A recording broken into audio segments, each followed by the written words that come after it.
Udin membaca sebuah cerita. Ceritanya berjudul Pemuda Bersuling Ajaib. Ayo membaca. Bacalah teks cerita berikut dengan lafal dan intonasi yang tepat. Pemuda Bersuling Ajaib. Dahulu kala, terdapat sebuah kota yang terletak di kaki bukit Malaga. Kota itu bernama Kota Hamelin. Penduduk yang tinggal di Kota Hamelin hidup dengan aman dan damai. Sayangnya, kesadaran mereka terhadap kebersihan lingkungan sangat memprihatinkan. Mereka suka membuang sampah di sembarang tempat. Hingga akhirnya sampah-sampah itu menjadi sarang tikus. Seiring berjalannya waktu, jumlah tikus terus bertambah. Kota pun dipenuhi oleh kawanan tikus. Semua jalan dipenuhi para tikus. Banyak warga yang kecelakaan hingga akhirnya meninggal karenanya. Musibah yang menimpa Kota Hamelin rupanya telah tersebar luas hingga ke kota-kota lain. Dari salah satu kota tersebut, ada seorang pemuda yang datang ke Kota Hamelin. Pemuda itu bernama Satria. Ia menawarkan diri untuk mengusir semua tikus yang berkeliaran. Sebagai imbalannya, sang pemuda meminta upah 2 keping emas kepada setiap orang yang ada di Hamelin. Warga Hamelin setuju dan sepakat untuk membayar. Pemuda itu mengeluarkan sebuah seruling dan mulai meniupnya. Suara yang keluar dari seruling itu sangat merdu. Suaranya membuat siapa saja yang mendengarnya terlena. Para tikus yang mendengarnya seakan terhipnotis. Para tikus mulai keluar dari persembunyian. Mereka berkumpul di sekeliling pemuda. Pemuda itu lalu berjalan menuju sebuah sungai. Setelah sampai, sang pemuda langsung menceburkan diri ke tengah sungai. Hal itu diikuti pula oleh para tikus.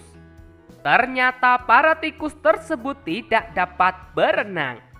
Akhirnya semua tikus hanyut dan tenggelam. Sejak saat itu, penduduk Kota Hamelin memperhatikan kebersihan lingkungan. Mereka tidak mau kejadian sebelumnya terulang kembali. Apa isi teks cerita di atas? Isi teks cerita di atas adalah tentang kota yang dipenuhi oleh kawanan tikus karena penduduknya selalu membuang sampah di sembarang tempat. Apa kesimpulanmu terhadap isi teks cerita yang kamu baca? Kesimpulan: kita harus memperhatikan kebersihan lingkungan dengan cara membuang sampah pada tempatnya. Sekarang ayo berlatih. Masih ingatkah kamu dengan aturan penggunaan huruf kapital? Huruf kapital digunakan pada awal kata nama orang dan nama tempat. Selain itu, penggunaan huruf kapital juga ditulis pada setiap awal kalimat. Sekarang coba kerjakan latihan dengan mengikuti petunjuk berikut. Bacalah kembali teks cerita Pemuda Bersuling Ajaib. Temukan 5 kalimat dalam cerita yang di dalamnya memuat aturan penulisan huruf kapital. Perhatikan contoh berikut. Kalian bisa menuliskan hasilnya sesuai dengan keinginanmu. 1. Penggunaan huruf kapital pada awal nama tempat. Kota itu bernama Kota Hamelin. 2. Penggunaan huruf kapital pada awal kalimat. Mereka suka membuang sampah di sembarang tempat. 3. Penggunaan huruf kapital pada awal kata nama orang. Pemuda itu bernama Satria.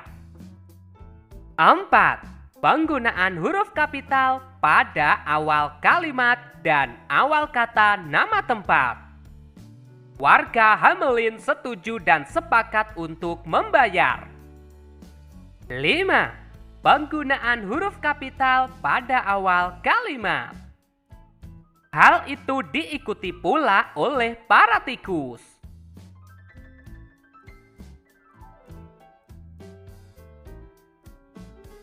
Selanjutnya, coba amati gambar berikut dengan teliti.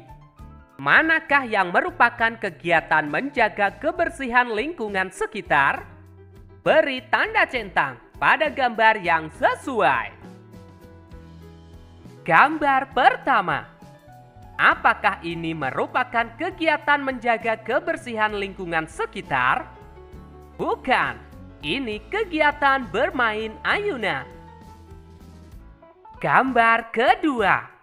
Apakah ini merupakan kegiatan menjaga kebersihan lingkungan sekitar? Ya, tentu saja. Gambar ketiga. Apakah ini merupakan kegiatan menjaga kebersihan lingkungan sekitar?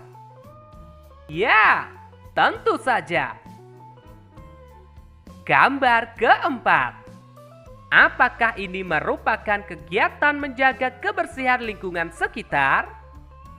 Bukan, ini merupakan akibat karena tidak menjaga kebersihan lingkungan sekitar.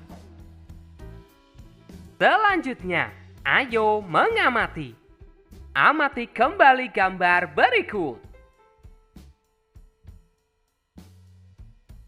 Udin dan teman-teman sedang kerja bakti. Udin dan teman-teman berbeda agama. Mereka juga berbeda suku bangsa. Tidak hanya itu, jenis kelamin mereka pun berbeda. Walaupun berbeda, mereka hidup rukun dan akrab. Mereka menunjukkan sikap persatuan dalam keragaman. Menurutmu, sikap apa yang dimiliki Udin dan teman-teman hingga tercipta persatuan? Coba diskusikan dengan temanmu. Isikan hasilnya pada tabel berikut. Sikap yang dimiliki Udin dan teman-teman sehingga terwujud persatuan. 1. Saling menghargai. 2. Saling tolong-menolong. 3. Saling bekerja sama. 4. Menjaga kerukunan. 5. Tidak membeda-bedakan. 6. Saling mengasihi. Selanjutnya, ayo bercerita. Pernahkah kamu melakukan kegiatan kerja bakti di lingkungan sekitarmu? Coba ceritakan kegiatan apa saja yang pernah kamu lakukan. Ceritakan dengan bahasa yang santun. Halo, aku Upin. Aku akan menceritakan kegiatan kerja bakti di lingkungan sekitar yang pernah aku lakukan. Ketika ada kegiatan kerja bakti di lingkungan, aku dan saudaraku Ipin selalu mengikutinya. Biasanya kami bertugas mengumpulkan daun-daun dan ranting-ranting pohon yang kering. Kami sangat senang. Kami akan selalu menjaga kebersihan lingkungan, karena kebersihan sebagian dari iman. Oke teman-teman, cukup sekian pembelajaran kali ini. Kita lanjutkan pembelajaran berikutnya. Buah semangka tertutup dahan. Kita semua suka kebersihan. Bye-bye.